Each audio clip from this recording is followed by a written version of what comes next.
La 5e planète était très curieuse. C'était la plus petite de toutes. Il y avait là juste assez de place pour loger un réverbère et un allumeur de réverbère. Le petit prince ne parvenait pas à s'expliquer à quoi pouvait servir quelque part dans le ciel, sur une planète sans maison ni population, un réverbère et un allumeur de réverbère. Peut-être bien que cet homme est absurde. Cependant, il est moins absurde que le roi, que le vaniteux, que le businessman et que le buveur. Au moins, son travail a-t-il un sens? Quand il allume son réverbère, c'est comme s'il faisait naître une étoile de plus sous une fleur. Quand il éteint son réverbère, ça endort la fleur ou l'étoile. C'est une occupation très jolie. C'est véritablement utile puisque c'est joli. Bonjour. Pourquoi viens-tu d'éteindre ton réverbère? C'est la consigne. Bonjour. Qu'est-ce que la consigne? C'est d'éteindre mon réverbère. Bonsoir. Et il le ralluma. Mais pourquoi viens-tu de le rallumer? C'est la consigne. Je ne comprends pas. Il n'y a rien à comprendre. La consigne, c'est la consigne. Bonjour. Et il éteignit son réverbère. Je fais là un métier terrible. C'était raisonnable autrefois. J'éteignais le matin et j'allumais le soir. J'avais le reste de la journée pour me reposer et le reste de la nuit pour dormir. Et depuis cette époque, la consigne a changé. Oh, la consigne n'a pas changé, c'est bien là le drame. La planète, d'année en année, a tourné de plus en plus vite et la consigne n'a pas changé. Alors, maintenant qu'elle fait un tour par minute, je n'ai plus une seconde de repos. J'allume et j'éteins une fois par minute. Ça c'est drôle. Les jours chez toi durent 1 minute. Oh, c'est pas drôle du tout. Ça fait déjà 1 mois que nous parlons ensemble. 1 mois? Oui, 30 minutes, 30 jours. Bonsoir. Et il ralluma son réverbère. Tu sais, je connais un moyen de te reposer quand tu voudras. Je veux toujours. Ta planète est tellement petite que tu en fais le tour en 3 enjambées. Tu n'as qu'à marcher assez lentement pour rester toujours au soleil. Quand tu voudras te reposer, tu marcheras. Et le jour durera aussi longtemps que tu voudras. Oh, ça ne m'avance pas à grand-chose. Ce que j'aime dans la vie, c'est dormir. Ce n'est pas de chance. Ce n'est pas de chance. Bonjour. Et il éteignit son réverbère. Celui-là serait méprisé par tous les autres. Par le roi, par le vaniteux, par le buveur, par le businessman. Cependant, c'est le seul qui ne me paraisse pas ridicule. C'est peut-être parce qu'il s'occupe d'autre chose que de soi-même. Celui-là est le seul dont j'eusse pu faire mon ami. Mais sa planète est vraiment trop petite. Il n'y a pas de place pour deux.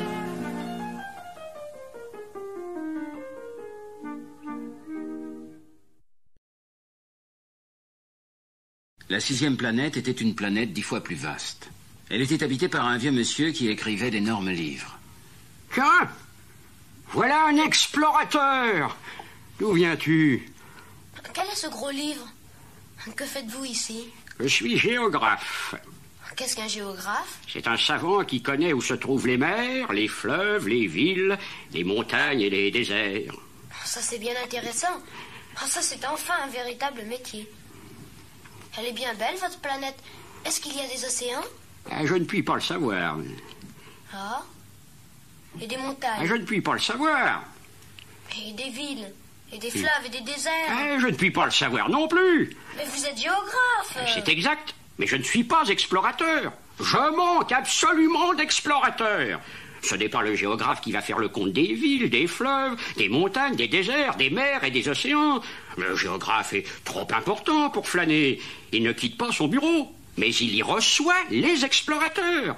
Il les interroge et il prend en note leurs souvenirs. Et si les souvenirs de l'un d'entre eux lui paraissent intéressants, le géographe fait faire une enquête sur la moralité de l'explorateur. Pourquoi ça? Et parce qu'un explorateur qui mentirait entraînerait des catastrophes dans les livres de géographie. Et aussi un explorateur qui boirait trop. Pourquoi ça? Parce que les ivrognes voient double. Alors, le géographe noterait 2 montagnes, là où il n'y en a qu'une seule. Je connais quelqu'un qui serait un mauvais explorateur. C'est possible. Donc, quand la moralité de l'explorateur paraît bonne, on fait une enquête sur sa découverte. On va voir? Ah non, c'est trop compliqué. Mais on exige de l'explorateur qu'il fournisse des preuves. S'il s'agit par exemple de la découverte d'une grosse montagne, on exige qu'il en rapporte de grosses pierres. Mais toi, tu viens de loin? Tu es explorateur? Tu vas me décrire ta planète? Oh, chez moi, ce n'est pas très intéressant. C'est tout petit. J'ai 3 volcans. 2 volcans en activité et un volcan éteint. Mais on ne sait jamais. On ne sait jamais. J'ai aussi une fleur. Nous ne notons pas les fleurs. Pourquoi ça? C'est le plus joli. Parce que les fleurs sont éphémères. Qu'est-ce que signifie éphémère? Les géographies sont les livres les plus précieux de tous les livres.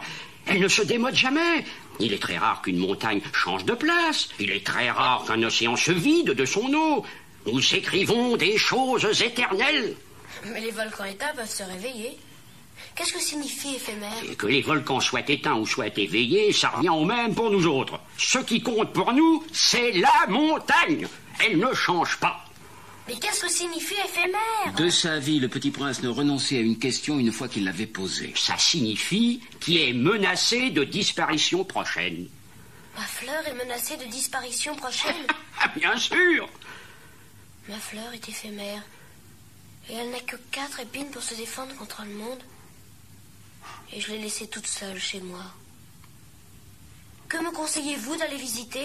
La planète Terre. Elle a une bonne réputation. La 7e planète fut donc la Terre. Le petit prince, une fois sur Terre, fut bien surpris de ne voir personne. Il avait déjà peur de s'être trompé de planète quand un anneau couleur de lune remua dans le sable. C'était un serpent. Bonne nuit. Bonne nuit. Sur quelle planète suis-je tombé? Sur la Terre, en Afrique. Il n'y a donc personne sur la Terre? Ici, c'est le désert. Il n'y a personne dans les déserts. La Terre est grande.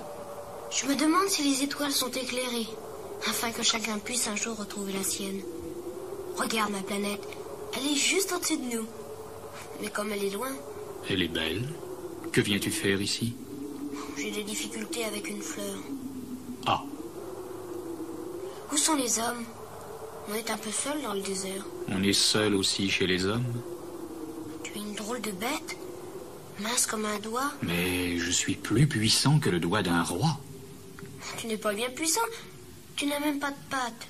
Tu ne peux même pas voyager. Je puis t'emporter plus loin qu'un navire. Celui que je touche, je le rends à la terre dont il est sorti. Mais tu es pur et tu viens d'une étoile. Tu me fais pitié, toi si faible sur cette terre de granit. Je puis t'aider un jour si tu regrettes trop ta planète. Je puis... Oh, j'ai très bien compris. Mais pourquoi parles-tu toujours par énigme? Je les résous toutes. Le petit prince traversa le désert et ne rencontra qu'une fleur. Une fleur à 3 pétales, une fleur de rien du tout. Bonjour. Bonjour. Où sont les hommes? La fleur un jour avait vu passer une caravane. Les hommes? Il en existe, je crois, 6 ou 7. Je les ai aperçus il y a des années.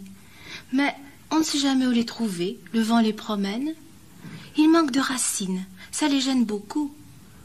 Adieu. Adieu.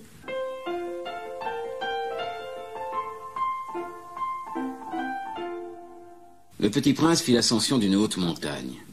Les seules montagnes qu'il eût jamais connues étaient les 3 volcans qui lui arrivaient aux genoux, et il se servait du volcan éteint comme d'un tabouret. D'une montagne haute comme celle-ci, se dit-il donc, j'apercevrai d'un coup toute la planète et tous les hommes. Mais il n'aperçut rien que des aiguilles de roc bien aiguisées. Bonjour. Bonjour. Bonjour. Bonjour. Qui êtes-vous? Qui êtes-vous? Qui êtes-vous? Qui êtes-vous? Soyez mes amis, je suis seule. Je suis seule. Je suis seule. Quelle drôle de planète. Elle est toute sèche et toute pointue et toute salée. Et les hommes manquent d'imagination. Ils répètent ce qu'on leur dit. Chez moi, j'avais une fleur, elle parlait toujours la première. Mais il arriva que le petit prince, ayant longtemps marché à travers les sables, les rocs et les neiges, découvrit enfin une route. Et les routes vont toutes chez les hommes. Bonjour. C'était un jardin fleuri de roses. Bonjour. Bonjour. Le petit prince les regarda. Elles ressemblaient toutes à sa fleur. Qui êtes-vous? Nous sommes des roses. Ah? Et il se sentit très malheureux. Sa fleur lui avait raconté qu'elle était seule de son espèce dans l'univers, et voici qu'il en était 5000, toutes semblables, dans un seul jardin. Elle serait bien vexée si elle voyait ça. Elle tousserait énormément et ferait semblant de mourir pour échapper au ridicule. Et je serais bien obligé de faire semblant de la soigner, car sinon, pour m'humilier moi aussi, elle se laisserait vraiment mourir. Je me croyais riche d'une fleur unique, et je ne possède qu'une rose ordinaire. Ça et mes 3 volcans qui m'arrivent aux genoux, et dont l'un peut-être est éteint pour toujours, ça ne fait pas de moi un bien grand prince. C'est alors qu'apparut le renard. Bonjour. Qui es-tu? Tu es bien jolie. Je suis un renard. Viens jouer avec moi. Je suis tellement triste. Je ne puis pas jouer avec toi, je ne suis pas apprivoisé. Ah, pardon. Qu'est-ce que signifie apprivoiser? Tu n'es pas d'ici. Que cherches-tu? Je cherche les hommes. Qu'est-ce que signifie apprivoiser? Les hommes, ils ont des fusils et ils chassent. C'est bien gênant. Ils élèvent aussi des poules. C'est leur seul intérêt. Tu cherches des poules? Non. Je cherche des amis. Qu'est-ce que signifie apprivoiser? C'est une chose trop oubliée. Ça signifie créer des liens. Créer des liens? Bien sûr. Tu n'es encore pour moi qu'un petit garçon tout semblable à 100 000 petits garçons. Et je n'ai pas besoin de toi. Et tu n'as pas besoin de moi non plus. Je ne suis pour toi qu'un renard semblable à 100 000 renards. Mais si tu m'apprivoises, nous aurons besoin l'un de l'autre. Tu seras pour moi unique au monde. Je serai pour toi unique au monde. Je commence à comprendre. Il y a une fleur. Je crois qu'elle m'a apprivoisé. C'est possible. On voit sur la Terre toutes sortes de choses. Oh, ce n'est pas sur la Terre. Sur une autre planète? Oui. Il y a des chasseurs sur cette planète-là? Non. Ça, c'est intéressant. Et des poules? Non. Rien n'est parfait. Ma vie est monotone. Je chasse les poules, les hommes me chassent. Toutes les poules se ressemblent et tous les hommes se ressemblent. Je m'ennuie donc un peu. Mais si tu m'apprivoises, ma vie sera comme ensoleillée. Je connaîtrai un bruit de pas qui sera différent de tous les autres. Les autres pas me font rentrer sous terre. Le tien m'appellera hors du terrier comme une musique. Et puis regarde, tu vois là-bas les champs de blé. Je ne mange pas de pain, le blé est pour moi inutile. Les champs de blé ne me rappellent rien. Et ça, c'est triste. Mais tu as des cheveux couleur d'or. Alors, ce sera merveilleux quand tu m'auras apprivoisé. Le blé qui est doré me fera souvenir de toi. Et j'aimerais le bruit du vent dans le blé. S'il te plaît, apprivoise-moi. Je veux bien, mais je n'ai pas beaucoup de temps. J'ai des amis à découvrir et beaucoup de choses à connaître. On ne connaît que les choses que l'on apprivoise. Les hommes n'ont plus le temps de rien connaître. Ils achètent des choses toutes faites chez les marchands. Mais comme il n'existe point de marchands d'amis, les hommes n'ont plus d'amis. Si tu veux un ami, apprivoise-moi. Que faut-il faire? Il faut être très patient. Tu t'assoiras d'abord un peu loin de moi. Comme ça, dans l'herbe. Je te regarderai du coin de l'œil. Et tu ne diras rien. Le langage est source de malentendus. Mais chaque jour, tu pourras t'asseoir un peu plus près. Si tu viens par exemple à 4 heures de l'après-midi, dès 3 heures, je commencerai d'être heureux. Plus l'heure avancera, plus je me sentirai heureux. À 4 heures déjà, je m'agiterai et m'inquiéterai. Je découvrirai le prix du bonheur. Mais si tu viens n'importe quand, je ne saurai jamais à quelle heure m'habiller le cœur. Il faut des rites. Qu'est-ce qu'un rite? C'est aussi quelque chose de trop oublié. C'est ce qui fait qu'un jour est différent des autres jours, une heure des autres heures. Il y a un rite, par exemple, chez mes chasseurs. Ils dansent le jeudi avec les filles du village. Alors le jeudi est jour merveilleux. Je vais me promener jusqu'à la vigne. Si les chasseurs dansaient n'importe quand, les jours se ressembleraient tous et je n'aurais point de vacances. Ainsi, le petit prince apprivoisa le renard. Et quand l'heure du départ fut proche... Ah, je pleurerai. Oh, c'est ta faute. Je ne te souhaitais point de mal, mais tu as voulu que je t'apprivoise. Bien sûr, Mais tu vas pleurer. bien sûr, Alors tu n'y gagnes rien. j'y gagne à cause de la couleur du blé. Va revoir les roses. Tu comprendras que la tienne est unique au monde. Tu reviendras me dire adieu et je te ferai cadeau d'un secret. Le petit prince s'en fut revoir les roses. Vous n'êtes pas du tout semblable à ma rose. Vous n'êtes rien encore. Personne ne vous a apprivoisé, vous n'avez apprivoisé personne. Vous êtes comme était mon renard. Ce n'était qu'un renard semblable à 100 000 autres, mais j'en ai fait mon ami, et il est maintenant unique au monde. Vous êtes belle, mais vous êtes vide.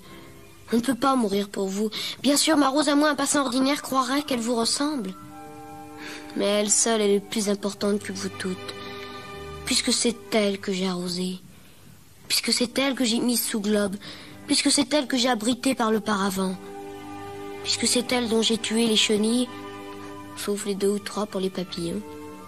Puisque c'est elle que j'ai écouté se plaindre ou se vanter, ou même quelquefois se taire. Puisque c'est ma Rose. Et il revint vers le renard. Adieu. Adieu. Voici mon secret. Il est très simple. On ne voit bien qu'avec le cœur. L'essentiel est invisible pour les yeux. L'essentiel est invisible pour les yeux. C'est le temps que tu as perdu pour ta Rose qui fait ta Rose si importante. C'est le temps que j'ai perdu pour ma Rose.